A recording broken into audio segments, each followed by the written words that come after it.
22대 국회가 출범한 뒤 처음으로 대통령실 참모들이 국회에 출석했습니다. 최상병 사건과 관련해 대통령이 직접 핵심 관계자들과 통화한 기록이 잇따라 드러난 상황인데도 대통령실은 수사 외압도 대통령의 경로도 없었다고 했습니다. 하지만 그러면서도 경찰로 이첩하려던 수사를 보류시킨 국방부 장관이 이 지시를 내리기 직전에 받았던 대통령실의 전화 02800-7070에 대해선 누구의 전화인지 기밀이라며 끝내 밝히지 않았습니다. 먼저 유선희 기자입니다. 더불어민주당은 회의 시작과 동시에 대통령실 번호부터 보자고 했습니다. 02-800-7070 번호 사용 주체가 누구인지 위원장님께서 지금 바로 요청해 주시기 바랍니다. 이종섭 당시 국방부 장관은 김계환 해병대 사령관에게 전화해 사건 이첩 보류를 지시하기 3분 전 이 번호로 걸려온 전화를 받았습니다.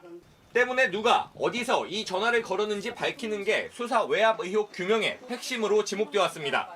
정진석 대통령 비서실장은 보안을 이유로 답변을 거부했습니다.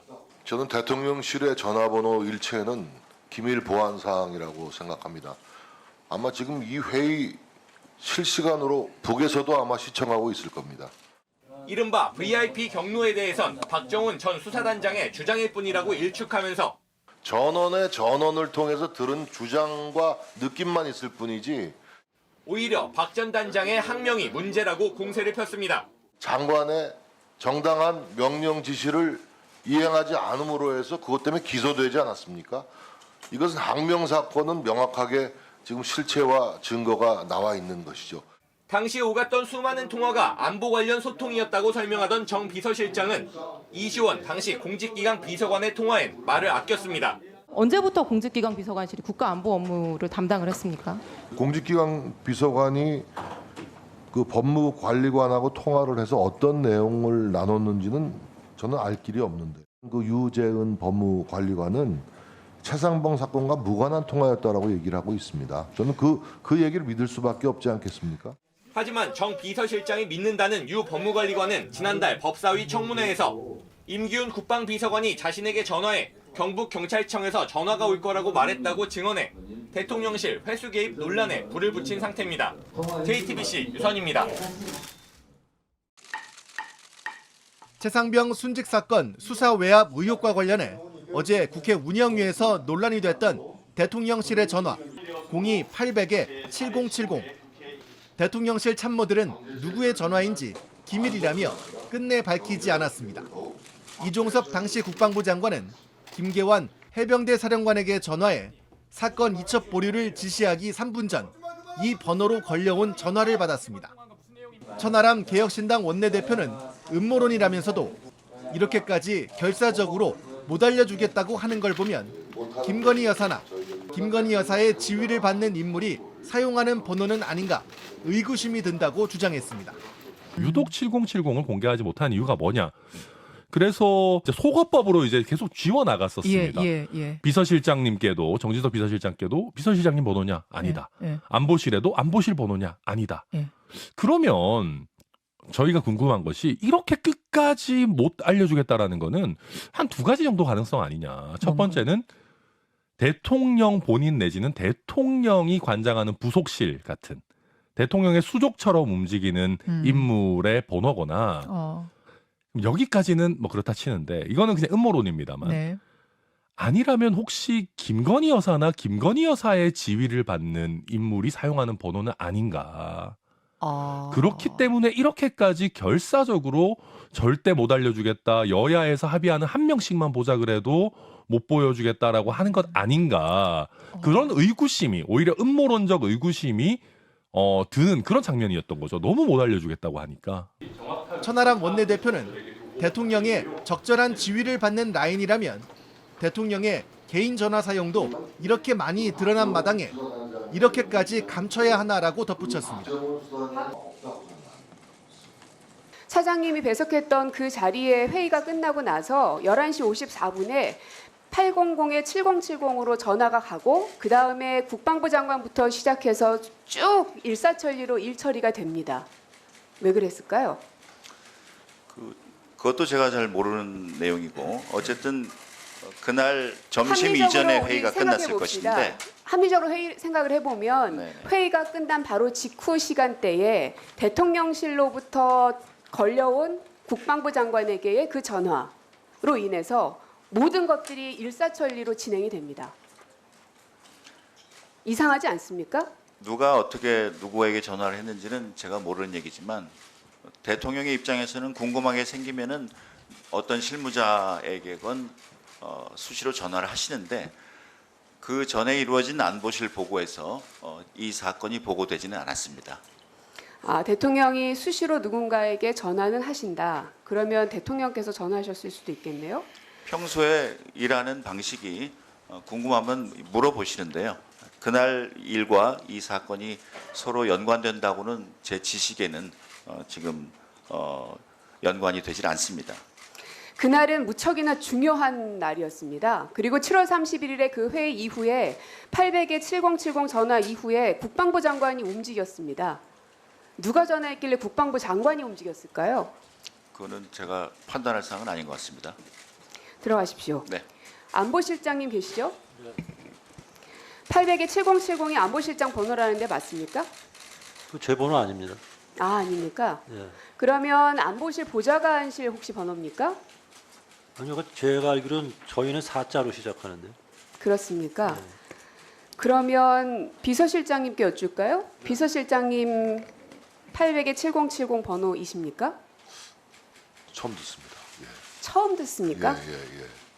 말씀 잘하셔야 됩니다. 네네네. 왜냐하면 이미 대통령실에 있는 여러분들의 그 번호를 명함을 제가 통해서 기억하지 못하고 있습니다. 모든 번호들은 다 기자들에게도 가 있을 겁니다. 명함에 네네네. 다 적혀 있기 때문에. 지금 말씀하신 그 번호를 기억하지 못하고 근데 있습니다. 어쨌든 비서실장님 번호는 아니다. 네. 비서실장님 번호도 아니고 안보실장님 번호도 아니고. 그러면 대통령인가요? 그 대통령실의 전화번호는 기밀상 외부로 유출할 수가 없게 되어 있습니다. 확인할 수 없다는 얘기겠죠. 자, 윤재순 총무비서관 나오셨죠? 잠깐 마이크 전달해 주십시오.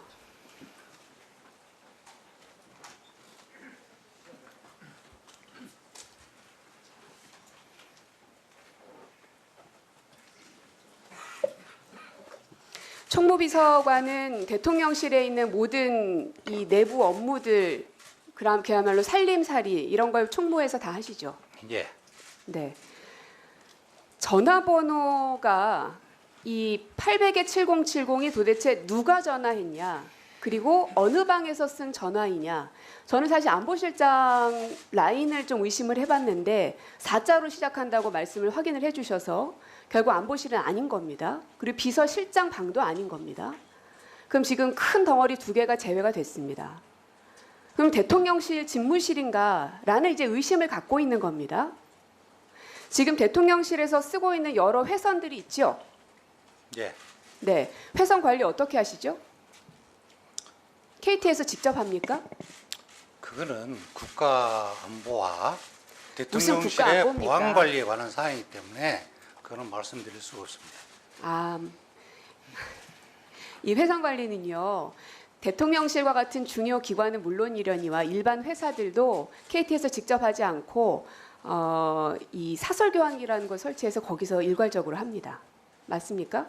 그것도 말씀드릴 수가 없습니다. 그러면 뭘 말씀드릴 수 있습니까? 제가 답변할 수 있는 사항을 질문하시면 성심성의껏 그러면 답변하겠습니다. 이러한 회선 관리 업체라든지 계약 이런 것들은 다 총무에서 하는 거 맞지요? 그렇습니다. 네. 그러면 이 전화 회선이 재배치됐다는 이야기가 있습니다. 들어본 적 있으십니까? 그것도 말씀드릴 수 없고요. 제가 전화번호 재배치하고 그런 자, 올 기억은 초에 없습니다. 회선이 재배치됐다는 이야기들이 나오는데 이것은 누군가가 이 전문가가 손을 만져서 했을 테이기 때문에 이것은 뭐 비서관님께서 비밀로 한다고 해서 비밀이 되어지지는 않을 것 같고요. 이 사설 교환기를 관리했을 업체가 분명 있을 겁니다. 그 계약 관계는 당연히 총무비서관실에서 했을 거고요. 통상적으로 이런 업무들은 다 총무에서 하시잖아요. 맞죠? 많은 계약이 이루어지고 있는 것은 사실 많은 계약이 이루어지고 있고 그 가운데 이것도 충분히 총무밖에는 할 수 없는 일입니다.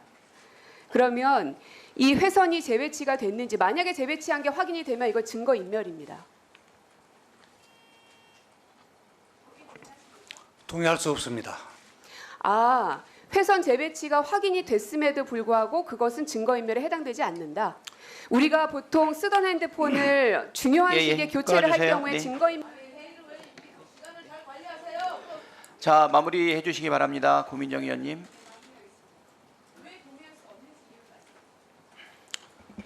대선 번호 가지고 의원님께서 말씀하시는데요. 대통령 비서실은 수시로 인원이 늘어나고 사무실이 늘어났다 줄었다 합니다. 그때마다 전화기가 설치가 되기도 하고 철거하기도 합니다. 그러한 내용이 그 행위 자체가 무슨 증거인멸이라고 하시면 그거는 동의할 수 없다. 그 말씀을 드리는 겁니다. 사람 바뀐다고 전화 바꾸지 않습니다. 사건이 있어야 번호가 재배치되는 거 아닙니까? 그건 의원님 생각이시고요. 자, 8월 2일은 회수하는 날이었잖아요. 그날은 그날에 윤석열 대통령이 수사 기록을 경찰에 갔다가 다시 회수한 날.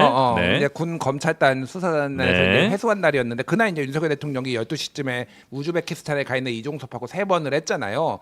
그런데 그 앞단에 사실은 직접 용산하고 이종섭하고 통화한 게 있어요. 그게 언론 보도가 나왔는데 02800으로 시작하는 번호로 이종섭한테 전화가 7월 31일 날 가가지고 168초 동안 통화를 했다라는 게 있어요. 그런데 지금 여기가 용산 전화번호인 거는 확인이 됐거든요. 그런데 어느 부처인지가 확인이 안 돼. 확인이 안 돼서 언론 보도가 아직 안 나왔어요. 대통령실이 어딘지. 우리가 보통 이제 기자들도 알고 다 아는데 전화를 많이 거는 번호는 다 알아요. 이거는 안보실에서 온 거네. 이거는 비서실에서 온 거네. 아니 어차피 이게 있을 거 아니야, 그러니까 번호가. 근데 이것만 유독 대통령실이라고만 했고 확인이 안 됐어 지금. 언론 보도도 확인이 안 됐고. 자, 제가 이거는 썰입니다. 5층 전화라는 얘기가 있어요. 갑자기 아파요 몸이. 몸이 갑자기 아파요. 5층에 뭐가 있나요? 엑소시스트도 아니고. 5층에 좀 얘기 좀 들어봐봐. 대만합니까? 5층에 대통령 소 집무실이 있어요. 그러니까 평소에 대통령 집무실은 다른 층에 있고 여기는 소 집무실이 있는데 무슨 용도입니까? 소 집무실이죠. 소 집무실이요. 작은 집무실. 잘 안 써요. 근데 거기에 평소에 누가 있는지를 그러면 확인하면 되는 거예요. 평소에 누가 있느냐? 평소에 비어 있는 때가 많은데 거기를 그러면 이용하는 사람이 누구냐? 대통령이 2명도 아닌데. 2명도 아니고 소 대통령과 뭐 큰 대통령, 소통령, 중통령, 대통령이 아니야. 그러니까 소 집무실의 5층에서 상수육도 아니고 대통령이. 그 전화를 한 사람이 누구냐? 근데 깜빡이도 요거는 아니고. 뭐 이게 100%는 아니고요. 그 얘기가 있다라는 거. 그러니까 안 쓰던 전화가 온 거야. 그러니까 대통령실에서 거의 안 쓰던 처음 보는 전화가 오니까 대통령실인 것만 확인이 되고 그러면은 이제 거의 다 말씀드린 것 같은데 이 정도면. 뭐 전 이야기 어렵습니다만. 뭔 말인지를 모르겠어요. 소설이 있다는 거죠 외국에. 처음 들어봐요. 소 집무실, 읍내 집무실이죠 여기가. 네네. 네.